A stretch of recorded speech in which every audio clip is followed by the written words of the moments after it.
YouTube family, this is Alex here from Gonta, Haus German Shepherds. Today I decided to make a video about line breeding and inbreeding and how to start a new breed, or how to start a breeding program on your yard. Now this may sound like we already did a lot of videos on this topic.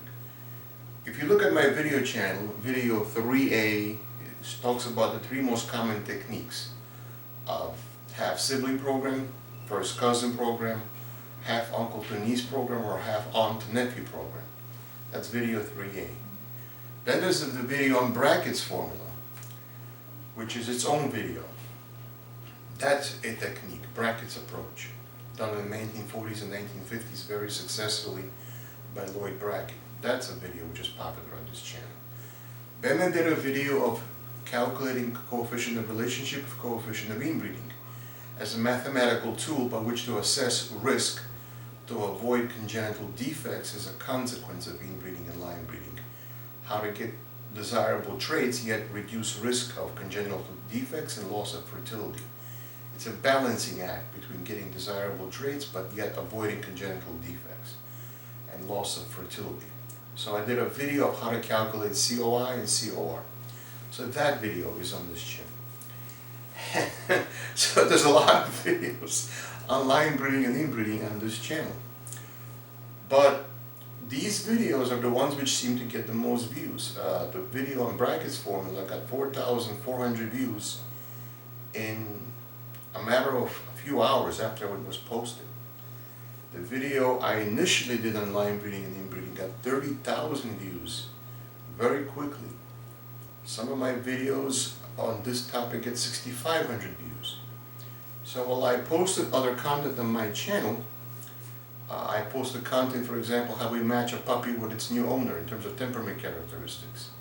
I posted videos on dog training of myself or other people training dogs. I posted videos of how to select a dog for obedience, protection, or just a family companion, how to look for temperament differences in the dog. I posted a lot of content on books about dog training, the history of dog training, but nothing seems to grab the attention of the audience of this channel more than the videos on line breeding and inbreeding. It seems to be a very hot topic, and those are the most often viewed videos on this channel. So being that's the case, I decided to post another video on this channel. Now, how will this video be different from the other videos in this series? This video is a compilation video. What do I mean by that? I will assume the viewer of this video has watched the other videos as background information prior to watching this video. You've seen me do collaboration videos with Joe from NWE Connie Corso channel. You've seen me do collaboration videos with Raul from the QBN channel. You've seen me do collaboration videos with Jim from Jim Shorty Jack's channel. All these videos touched on multiple techniques: back breeding, back massing, allelic frequency, pre-potency, lack of pre-potency, what is close line breeding, what is tight line breeding, when does tight line breeding approach inbreeding, and when does it approach outcrossing, because there's a spectrum, it's not one thing. How people confuse inbreeding with line breeding, thinking it's the exact same thing, and it's not. So there was a lot of videos I made, both myself and with others, on this topic. So what haven't I done? What I haven't done is given the viewer a how-to manual of where to begin and how to end with dogs on their yard. I've given you techniques. I've told you this is a brackets formula technique, this is a cousin technique, this is a half-sibling technique, but I haven't taken you from end to end of where you are now to how to create a breeding program on your yard independent of the breed. Now, I'm a German Shepherd breeder, but my videos are not German Shepherd specific, they're genetics specific, not German Shepherd specific.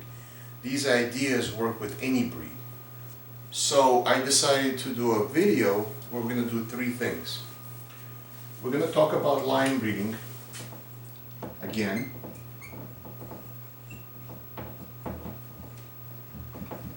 I'm going to cover two scenarios that you, the breeder watching this video, will encounter. The first scenario is dogs which are mildly related to each other as your starting point.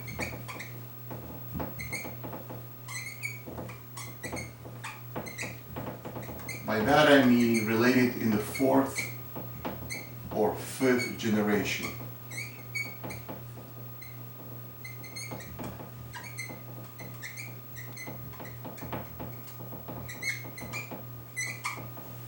So we're going to find a video where we do something called backmassing. We're going to get into that topic one more time. Where the dogs you start with have a common great-great-grandfather. Now, a dog in the fourth generation is only 1/256th of the total genes. That's nothing. So the dogs are so little related, they're practically outcrossed, but they're not truly outcrossed, but they almost are. So you're starting off with dogs which are very mildly related, and yet you desire to form a breeding program with these dogs because these are the dogs you have. They have somebody else's famous names in the pedigree, repeated several times, because line breeding was practiced in the past but is not being practiced now. And you desire to create a program based off of somebody else's dogs, but they're far in the past, and therefore their genetic influence is very small. What do you do in such a case? So this is going to take you through that process. The other possibility you may face as a breeder, if your dogs are completely outcrossed, meaning there is no connection whatsoever between the dogs as your starting point. The dogs are scatterbred, meaning they're bred without any relationship whatsoever. And you see this in a lot of pet breeders. They're breeding to produce puppies to sell to the pet market, but they're not breeders, they're multipliers. They multiply dogs by just breeding any male and female without purpose, without focus on structure. They're just breeding to make money selling dogs without any purpose to the breeding. No pedigree analysis, no structural analysis, no knowledge of the breed's purpose, just put male and female, make puppies and make money. So that is, I'm assuming you're not that person watching this video, because there are dog multipliers and there are dog breeders. People who have scatterbred dogs and refuse to line breed at all are dog multipliers. They're not dog breeders. They don't understand what this does and what the purpose is.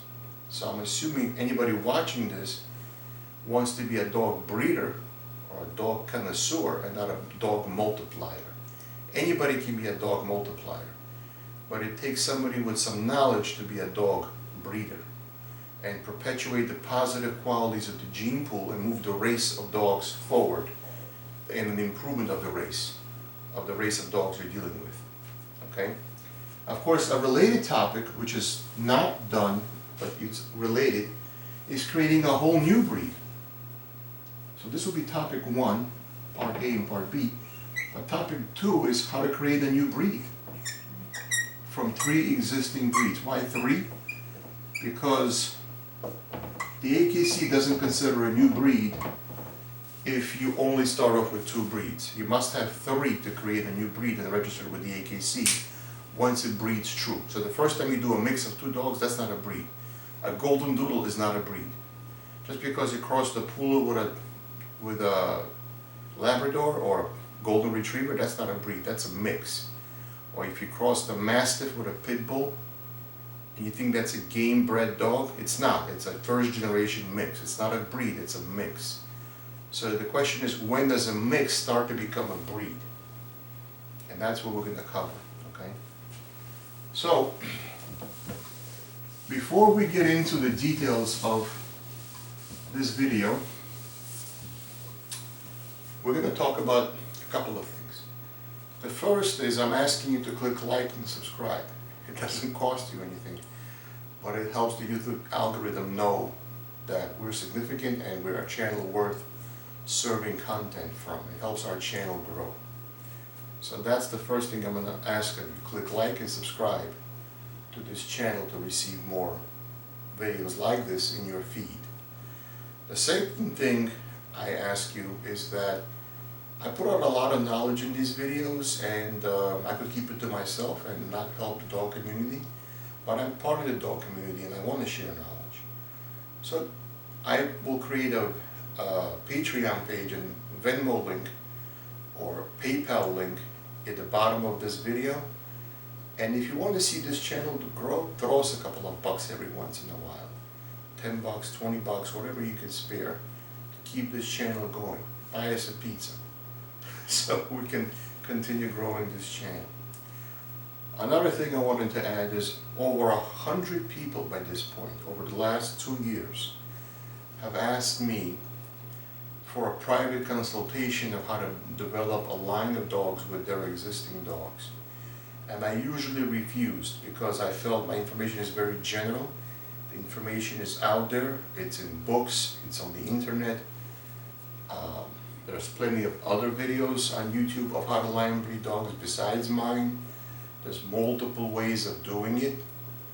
And I felt like, who am I to charge a fee for this information? But I show it in a very mathematical, scientific way to do it, where you're balancing risk with reward, and I give you a specific action plan.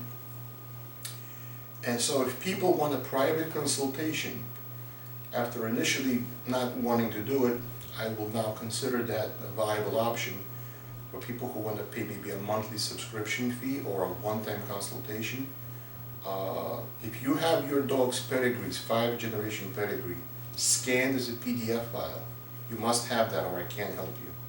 For every dog in your breeding program, I need a copy of their 5-generation pedigree to see who's in common in all the dogs. Without that information, I won't be able to help you, but for $100, I'll give you a consultation, one-on-one, for about an hour, helping you design your breeding program. So if that's something you're interested in, email me at vongontahaus@gmail.com. Email me photo scans of your pedigree, 5-generation, and we can work together to help you develop a breeding program. Keep in mind, I don't know every breed and what the purpose of every breed. I can give you a genetic mechanism of combining dogs, but only you know what the purpose of your breed is, and I can't know every breed in detail. I can give you a general idea without giving you breed-specific details, but I can give you a general flow. If you want that kind of hand-holding and you want me to guide you, I'll be glad to do it, and there's a small consultation fee, if that's the path you want to choose. Otherwise, watch this video and learn as much as you can. It's for free. So, with that being said, let's talk about what you're likely to encounter as a breeder. The first situation you can encounter as a breeder, situation 1, is mildly related dogs.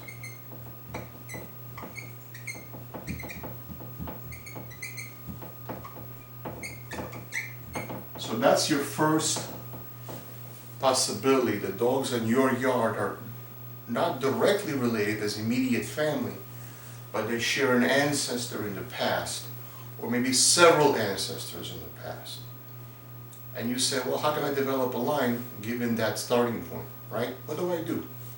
Where do I begin? That's the situation you're in. So that's the first situation we're going to cover, mildly related.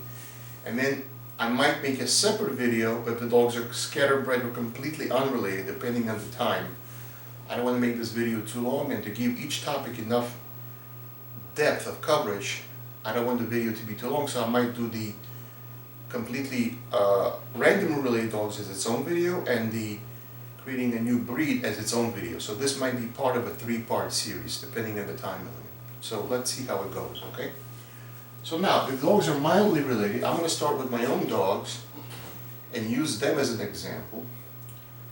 Your dogs may not be related the way my dogs are, but I want you to follow the concept I'm explaining without necessarily having this exact relationship between dogs.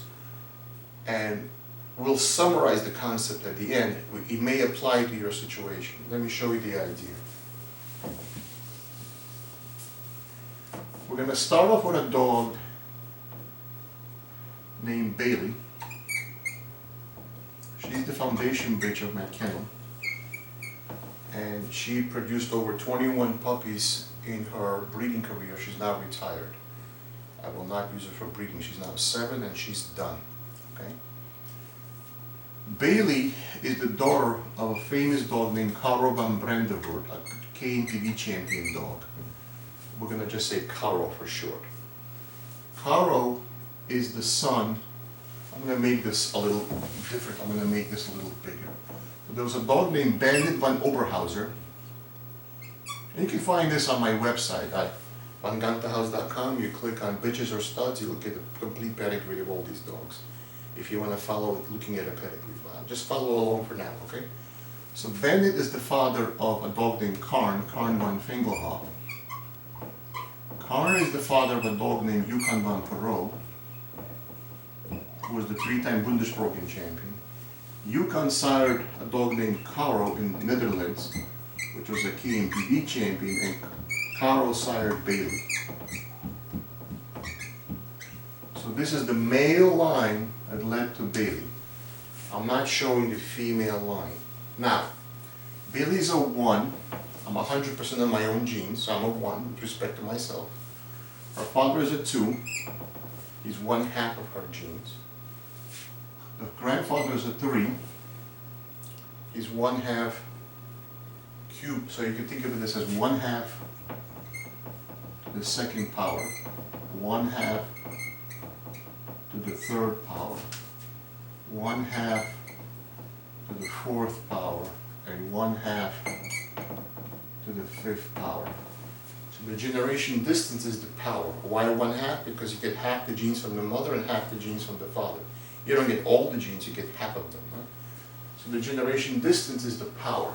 Okay, so 1/2 squared is 1/4, 1/2 cubed is 1/8, 1/2 to the 4th is 1/16, and 1/2 to the 5th is 1/32. Bailey is a 4/4 line breeding on Bandit.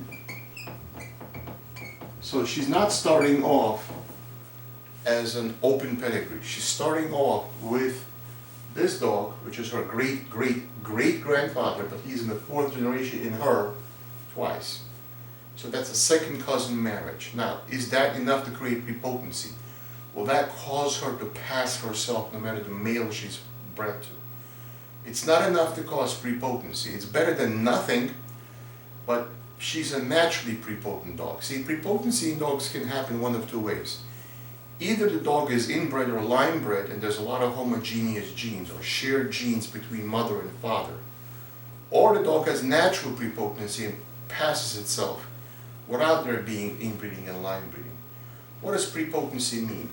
Let's say I have a gene chain of gene KA, ZZ, TT, RR, and the lowercase is the recessive and the uppercase is the dominant gene, PP, and so forth. And this is the mother. And let's say we take a father of the same breed, and his gene sequence will be, let's say, BB, DD, KK, SS, and NN for a particular trait. Remember, traits are polygenetic, not monogenetic. So this is not the entire genome, this is for, let's say, 1 trait. Just bear with me. Now, are any of these genes the same as these genes? No. So this is heterozygosity.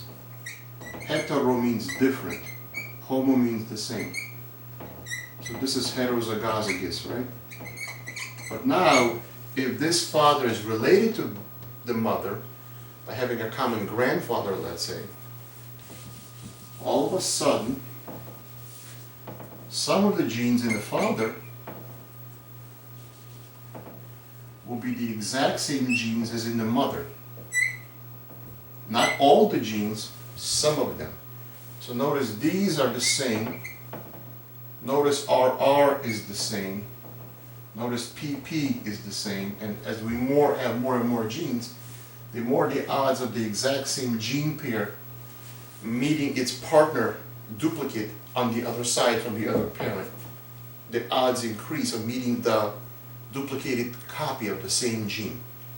That's what we mean by homozygous. Now, the closer the relationship, let's say they were half siblings, then there will be a lot more of the same genes.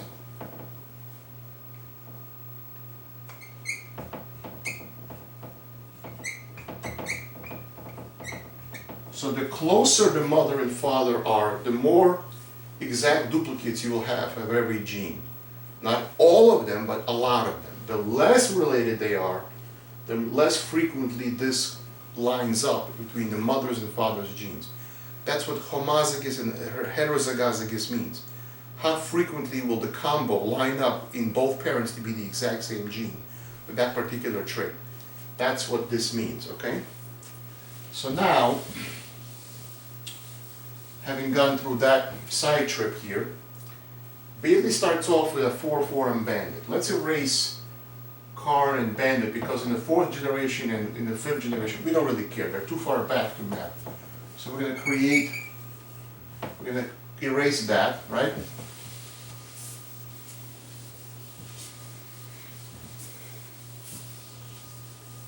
Now, we'll start focusing on Bailey. Bailey is the linchpin dog in this whole exercise. We're going to line breed on the female, not the male.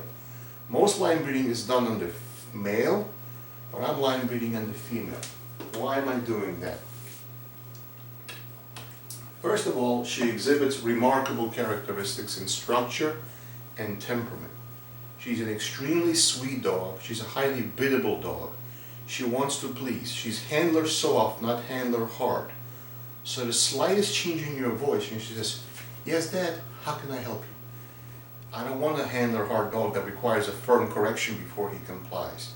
I want a dog tuned into me and will respond quickly to the slightest nod of my head, and the dog really wants to sink in with me and work for me. I don't want a hard dog which is stubborn and doesn't want to please me. I want a dog who wants to please me. Plus, she's a remarkably good mother. Having had so many litters, good mothering instinct is genetic. I've seen situations where the mother is a bad mother, wants to bite or kill her own puppies. That dog should be spayed and never be bred. When a dog is a good mother, it's a very important quality in your breeding program. The dog must be a nurturing and good mother. Never snap at the pups, never show teeth to the pups, never loses patience with the pups. Being a good mother is very important.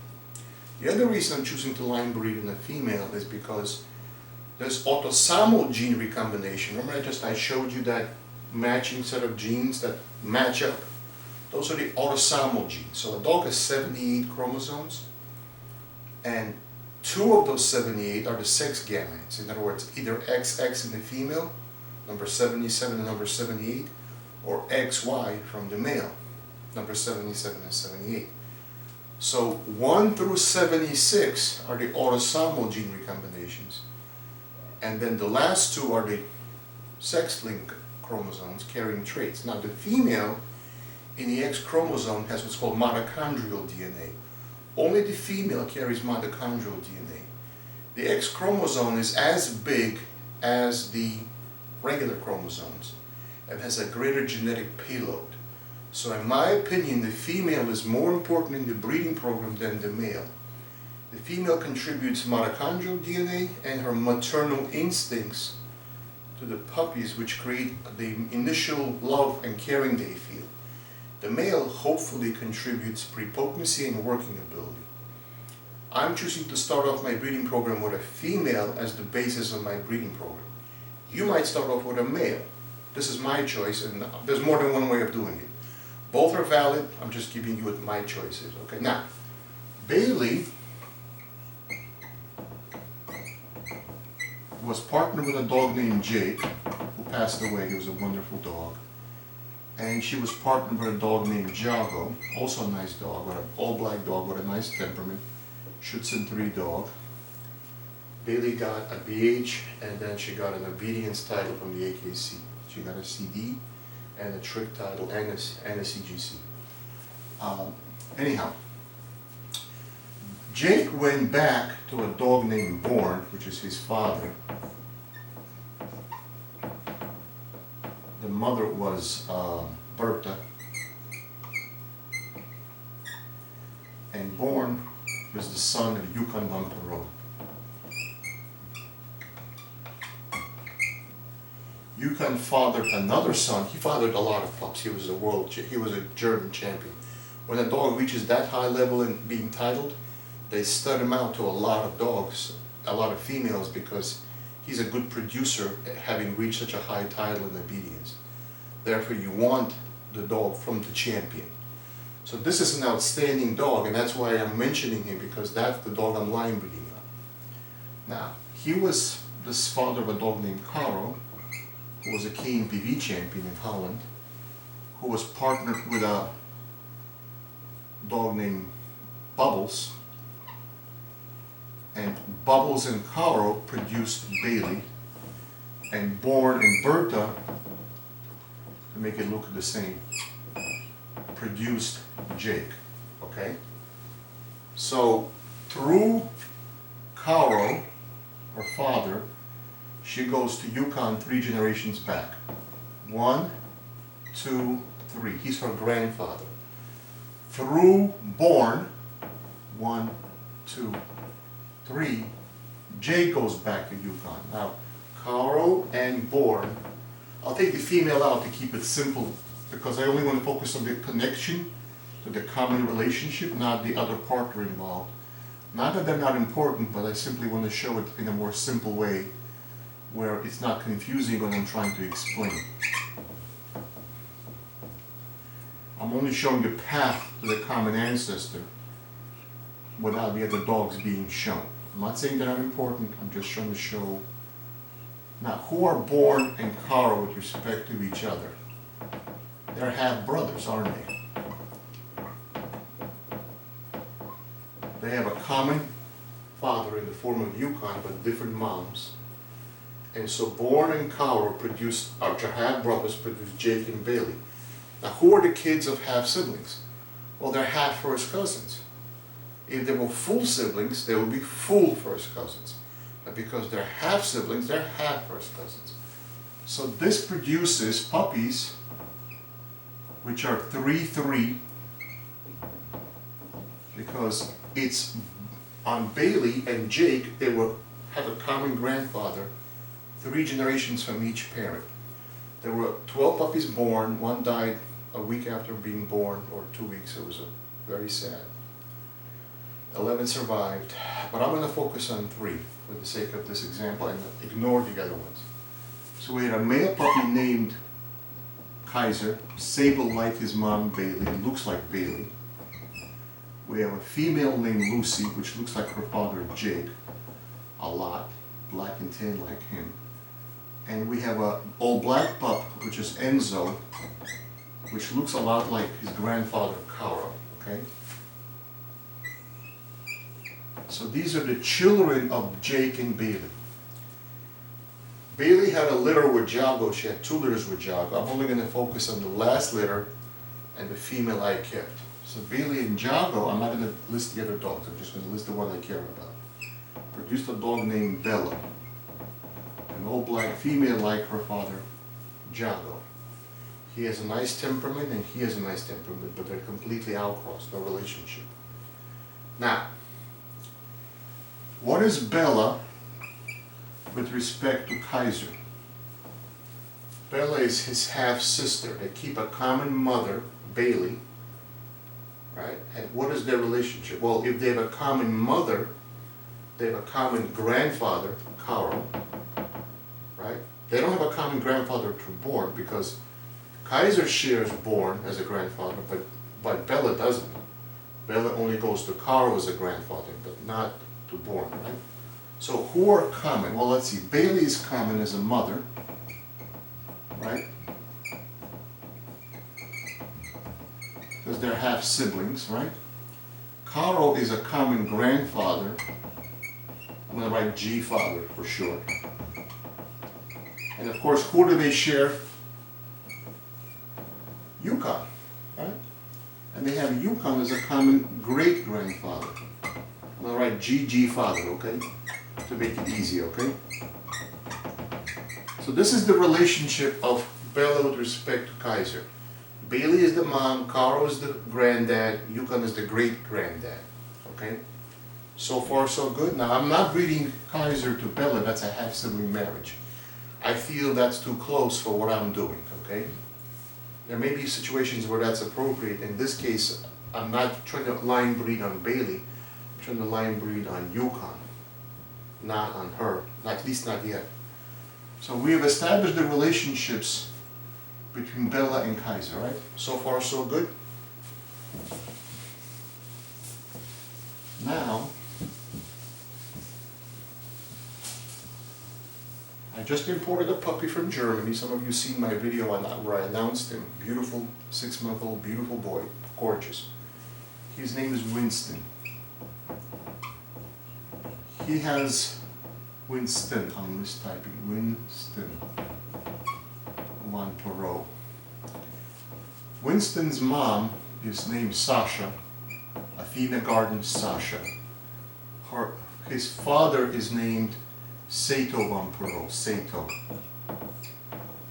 Sasha is a 3-3 line breeding on Yukon herself. And these two dogs share a dog named Lennox. In her, he is her grandfather, and in him, he is his great-grandfather. So Winston is a 3-4 on Lennox. Lennox was the father of Vukan Vampiro, another the father of the 2016 world champion. And because Yukon is in the mom, 3-3, therefore in her son, he's 4-4. So just like Lucy, Sasha is a 3-3 on Yukon, okay? Her son is therefore a 4-4. Now, so that's who Winston is, okay? We're explaining his relationship. Now, do we care about the relationship with Lennox? Not until later. We care about the relationship with Yukon because the other dogs in Yukon, do they have Lennox in them? No. So we care about the common ancestor, not just any ancestor. So this line breeding, while it's present, is not our focus in this breeding program, at least not yet. So you follow who Winston is, right? Now, we're going to breed Winston with Bella. And we're going to produce a daughter. For the sake of this example, we're going to call it Xena. I don't know the name yet, but I'll just call it Xena for the sake of the example, okay? Now, Winston is a 4-4 on Yukon. Remember I told you how that comes about? Because his mom is a 3-3. Bella is a 4 on Yukon. Remember, Yukon is her great-grandfather. Okay? Winston does not carry Caro, but Bella does. So Bella is a 4 on Yukon, but a 3 on Caro. That's her grandfather. Does Winston carry Caro as well? No, he doesn't, but he does carry Yukon. So what does that make Xena? Well, this is 4-4 on Yukon, and this is a single 4 on Yukon. It becomes a 4-4-4. It becomes the same great-grandfather, but 3 times in the 4th position. Okay, what does that mean? Well, we have 1/2 to the 4th, plus 1/2 to the 4th, plus 1/2 to the 4th, which is 1/16 plus 1/16 plus 1/16, which is 3/16, which is about 18% coefficient of relationship. And the coefficient of inbreeding, Hardyman's coefficient, not Wright's. I'm assuming you know who I mean because you watched the earlier videos. Okay, so I'm not going to go over that. So the COR of this partnership in Xena is 18% of Yukon's genes. And the COI is about 4.83% Yukon's genes. So what does that mean? COI versus COR. The total genes they have in common is about 18%. Because they have a common great-grandfather, not once, not twice, but 3 times in a row. Okay? But of that total 18%, are all 18% of the total genes going to recombine between them? No, a quarter will. Maybe more. It's a Gaussian distribution of possibilities of what will combine. In some pups, they'll have more than a quarter. In some pups, it'll be a quarter, and in some pups, it will be below a quarter. So the COI is the odds of how many of the total in common will recombine. That, not to say that's exactly what's going to happen, but that's the odds are that a quarter of the total will recombine. Could be more, could be less. So you have to test every puppy in the litter to see which one has the highest COI, and that's the one you want to keep because that's the one which has the greatest genetic payload from Yukon. So the COI will not be identical for every puppy. It'll vary throughout the litter. But if you're line breeding, you want to capture the blood of that dog. Look for the puppy which has the highest COI of that dog, or which looks the most phenotypically like that dog. Okay? That's who Xena is. There will be other brothers and sisters. She was picked out of a potential 10 puppy litter because she had the greatest concentration of the genes of the great-grandfather. Her brother or sister may have only gotten 3% of his genes. You see what I'm saying? It's a probability. It's not an exact number. So this is the total relationship, but the probability is a quarter of that number is what will recombine. Could be more, could be less. All right, so now you understand what we just did, right? Now, have we concentrated Yukon enough that he has been repeated through this mating? No, because he's 3 times in the 4th generation. That's not influential enough, okay? So now we have to come to a concept, excuse me for 1 second, called double first cousins and double second cousins.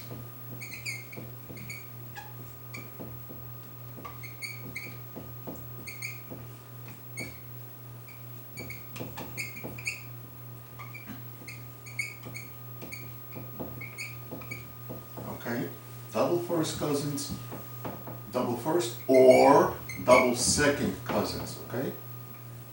Now, what does that mean? If it's double first cousins, it will be 3, 3, dash, 3, 3. He's a great-grandfather of the male and a great-grandfather of the female twice. It's like 2 brothers marry 2 sisters. So if 2 brothers marry 2 unrelated women, the kids are first cousins by way of the male line, right? If 2 sisters marry 2 unrelated men, their kids are first cousins through the female line. But if 2 brothers marry 2 sisters, now their kids are not just first cousins, they're double first cousins, which is equivalent to half siblings. So repeating the same dog 4 times in the 3rd generation is essentially the same as half siblings. You're saying, well, how could that be? Well, let me show it to you mathematically, you'll see what I'm saying. 4 times in the 3rd generation is 1/2 cubed plus 1/2 cubed plus 1/2 cubed plus 1/2 cubed. Alright, which is 1/8 plus 1/8 plus 1/8 plus 1/8, which is 4/8, which is 1/2, which is 50%. Okay, so you see, being a great-grandfather 4 times in a being a grandfather 4 times in a row is the same thing as being a father. I brought him forward in the pedigree. So notice this was 50% of the total genes. Now let's do this. 1/2 squared plus 1/2 squared is 1/4 plus 1/4, which is 2/4, which is 50% as well. Well, look at that. Half siblings is 50% of the total genes of the common father. Double first cousins is the same thing as making the grandfather like he's a father. So 4 times the 3rd position is the same thing as twice the 2nd position. Okay, well, what about double second cousins, where he's a great-great-grandfather? So 4, 4, 4 is the same thing as 3, 3, first cousins. Double second cousins is like first cousins. You don't believe me? Here's the math. 1/2 to the 4th plus 1/2 to the 4th plus 1/2 to the 4th plus 1/2 to the 4th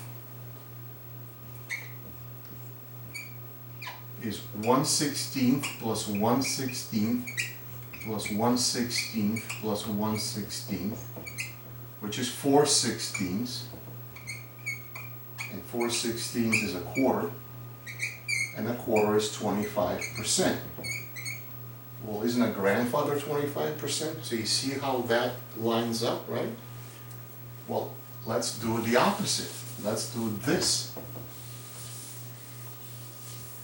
1/2 cubed plus 1/2 cubed is 1/8 plus 1/8, which is 2/8, which is 1/4, which is 25% also. So you see 25% is 25%. The number is the same. Now, so when you created a dog, which is 4, 4, 4, we're just missing 1 4. If it was one more 4, it would be like a 3, 3, wouldn't it? So in partnering Winston with Bella, we're almost at the point that they're double second cousins twice, and they're equivalent to first cousins. But this is not quite that. It's 3 times in the 4th position, not 4. But this is pretty darn close, isn't it? So the Xena female out of Winston and Bella created almost the equivalent of double second cousins twice. We're approaching it, you see, we're only 1 4 short. So that is mathematically where we're going to see. You have to understand it as a relationship, but you have to also understand it mathematically what we're doing, okay? So I'm showing you how we're building the genes of the dog we're line breeding upon by repeating him several times. Okay, what's the next step? Okay, so remember our original drawing. Here's Bella. Here's Bailey, her mom. I'm sorry, I misspoke. And here's her daughter with Jago, named Bella, who was partnered with a dog named Winston to create a dog named Xena. We just went through this exercise, right? Now, we know Xena is a 4, 4, 4 on Yukon, right? We also know Caro is Bailey's dad. So she has Caro in the 3rd position. Here's Caro. Is he doubled up in this situation? No, he's not. Is Yukon tripled up? Yes, he is. Okay? So we see who Xena is. Xena is a 4, 4, 4 on Yukon and a 3 on Caro. Bailey, with her husband Jake, produced a dog named Kaiser, which is, who is Yukon to him? He's his great-grandfather, because it's Jake's and Bailey's. Jake and Bailey are a 3, 3 on Yukon. I think I showed you that earlier, right? So Kaiser is a 4, 4 on Yukon. His mom and dad are a 3, 3 on Yukon. So he is a 4, 4 on Yukon. He's 1 generation forward, right? So that's his great-grandfather twice. So Kaiser is a 4, 4 on Yukon. Now, Kaiser is Bailey's son, right? He's the son of this union, right? So he's the son of Bailey, right? Who is Bella? She's the daughter of Bailey, isn't she? who is Xena with respect to Bailey? That's her granddaughter.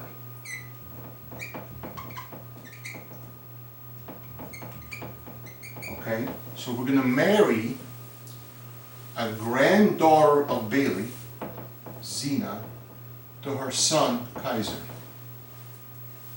Now this is kind of sloppy, but I'm going to erase some things for the sake of visualization. We're going to take Xena and Kaiser.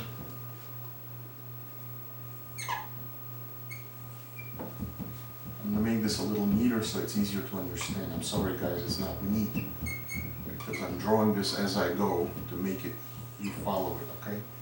We're going to take Xena with Kaiser, and we're going to produce some puppy. We'll call him Rex, or whatever the name will be. But I'm making up the names because this is in the future, so this is not happening yet.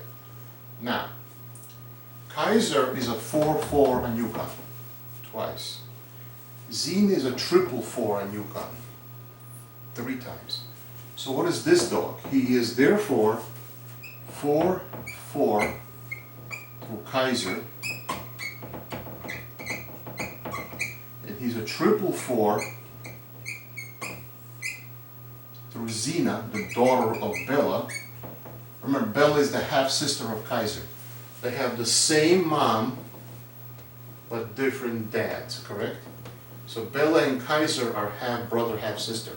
But instead of breeding the half-brother to the half-sister, I'm breeding the daughter of the half-sister, not the half-sister herself. But her male partner I've chosen also has Yukon in him. It's not just any male partner, but a male partner that also carries that same great-grandfather. So the great-grandfather comes from both sides. Bella has him as a great-grandfather, but so does her male partner. So what do we get? We got number 4 5 times. So okay, what does that give us? Well, so we know, let's write the relationships with respect to Yukon. So with respect to Yukon, it's 4 4 4 dash 4 4. It's 5 times in the 4th position.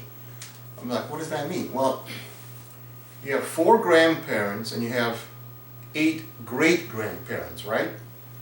Out of 8 great-grandparents, he occupies 5 positions out of 8. He's a super great-grandparent, in a sense, okay? So Yukon becomes this combination. And that wraps up another episode of the Von Gonta Haus YouTube channel. Thank you for being part of our German Shepherd community. Remember, you can stay connected to us beyond the podcast. Find us on all the major media platforms by searching for Von Gonta Haus, whether it's Instagram, Facebook, Twitter, or YouTube. Just hit that follow button or that subscribe button to join the conversation and get the latest updates. If you have a burning question or want to apply to be a guest on our show, we would love to hear from you. Simply shoot us an email at vongontahaus@gmail.com. And if you are a business interested in becoming a sponsor, reach out to us at the same email address at vongontahaus@gmail.com. For more resources, exclusive content, puppy reservations, visit our website at vongontahaus.com. We have blogs and articles you might enjoy as well. It's your go-to destination for everything German Shepherd and working dog sports related content.